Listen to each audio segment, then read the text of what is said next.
May mga nagsasabing maswerte si Kim dahil patuloy pa rin ang pamamayagpag ng kanyang karera kumpara sa kanyang mga kapanabayan. Kung ang iba ay nananahimik na, naglaylo o naging private citizen na lang.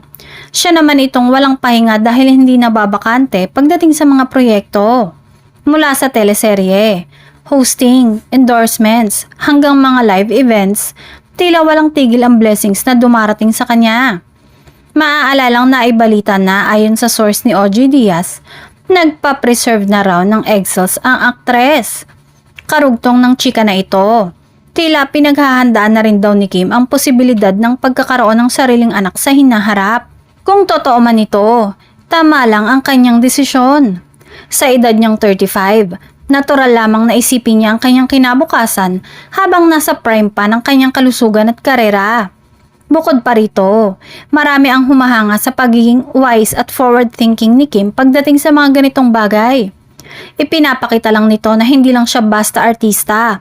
Isa rin siyang babae na marunong magplano at maghanda para sa mga susunod na yugto ng kanyang buhay. Sa kabila ng mga intriga, Kim Chiu remains focused and grounded. Sa ngayon, patuloy pa rin siyang abala sa mga proyekto sa ABS-CBN, kabilang na ang teleseryeng pinag-uusapan at ilang hosting stints sa mga kapamilya shows.